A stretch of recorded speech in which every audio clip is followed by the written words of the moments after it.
গডকরি মোদি অন্দরে কি দ্বন্দ্ব? সেপ্টেম্বরে নির্ধারণ এবার মোদির ভাগ্য দিন যত কিন্তু এগিয়ে আসছে গডকরি মোদি নিয়ে বাড়ছে জল্পনা। আরএসএস এর হাতে গডকরির মাথায় প্রধানমন্ত্রী পদে এগিয়ে গডকরি যে মানুষের ভালো বোকা বানাতে পারে সেই ভালো নেতা হতে পারে। গডকরির এই মন্তব্যেই কিন্তু ইতিমধ্যেই বাড়ছে জল্পনা। বক্তব্যের ইঙ্গিত কার দিকে উঠছে প্রশ্ন। গডকরির এই মন্তব্য কাকে ইঙ্গিত করে করা হয়েছে এখন কিন্তু এই মুহূর্তে এটাই সবচেয়ে বড় প্রশ্ন। আরএসএস এর হাত কি গডকরির মাথায়? কারণ গডকরি মোদি অন্দরের দ্বন্দ্ব কিন্তু দিনে দিনে বাড়ছে। আর জানাবেন সঙ্গে রয়েছে নিউজরুমে আমাদের প্রতিনিধি অরিত্র ঘোষ। অরিত্র, মাস বড় ঘটনাবহুল মাস হতে চলেছে, তার কারণ এই সেপ্টেম্বর মাসেই রয়েছে ভারতের উপরাষ্ট্রপতি পদের নির্বাচন। আর সেপ্টেম্বর মাস ঘিরে আরো একটা জল্পনা শুরু হচ্ছে যে তাহলে কি প্রধানমন্ত্রী নরেন্দ্র মোদীর ভাগ্য নির্ধারণ হয়ে যাবে এই সেপ্টেম্বরেই। সেই কারণেই ঘটনাবহুল মাস হিসেবে অনেকে এটাকে উল্লেখ করছেন। দেখো, ইতিমধ্যে নীতিন গডকরির এমন কিছু বক্তব্য, এমন কিছু মন্তব্য সামনে আসতে শুরু করেছে যে মন্তব্য সামনে আসার পরে বিজেপির অন্দরেই বলা যেতে পারে প্রধানমন্ত্রী পদ কার হাতে থাকবে সেই নিয়ে একটা বড় দ্বন্দ্ব শুরু হয়ে গেছে, বলা যেতে কারাকারি শুরু হয়েছে।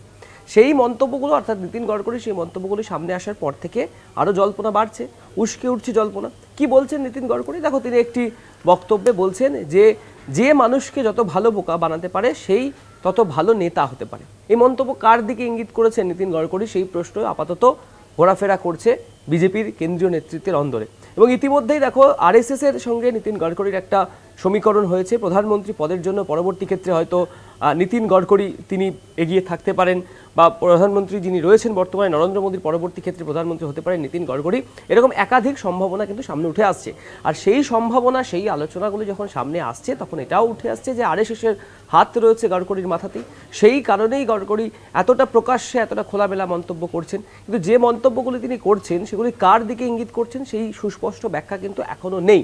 তবে রাজনীতির কারবারি যারা রয়েছেন তারা কিন্তু এই প্রশ্নটা ইতিমধ্যেই তুলতে শুরু করেছেন যে তাহলে কি এই সেপ্টেম্বর মাসেই, ঘটনাবহুল সেপ্টেম্বরেই কি ভাগ্য নির্ধারণ হয়ে যাবে প্রধানমন্ত্রী নরেন্দ্র মোদীর, নাকি এই সেপ্টেম্বরেই কি প্রধানমন্ত্রীর এবং নীতিন গডকরির যে দ্বন্দ্ব সেই দ্বন্দ্বটা আরও প্রকাশ্যে আসবে? দেখো, নীতিন গডকরি খুব সুস্পষ্টভাবে কয়েকটা বিষয়ে মন্তব্য করেছেন, যার মধ্যে উল্লেখযোগ্য রয়েছে তিনি যেটা বলেছেন যে যত ভালো মানুষকে বোকা বানাতে পারবেন সে তত ভালো নেতা হতে পারে।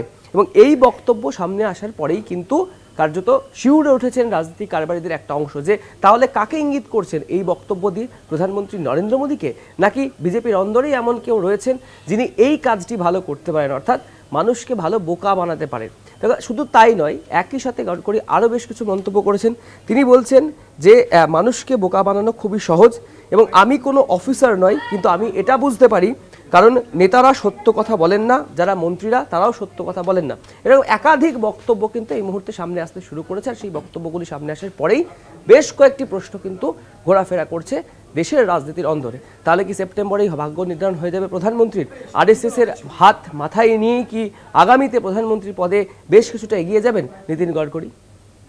অনেক ধন্যবাদ অরিত্র। নিউজরুম থেকে সরাসরি ছিলেন আমাদের প্রতিনিধি অরিত্র ঘোষ। আরএসএস এর হাত কি সরাসরি নীতিন গডকরির মাথায়? এই প্রশ্নই তো দেখা দিচ্ছে, কারণ নীতিন গডকরি এবং নরেন্দ্র মোদীর মধ্যে দ্বন্দ্ব কিন্তু একেবারে প্রকাশ্যে আসছে এবং সেপ্টেম্বরেই কিন্তু ভাগ্য নির্ধারণ হয়ে যাবে প্রধানমন্ত্রী।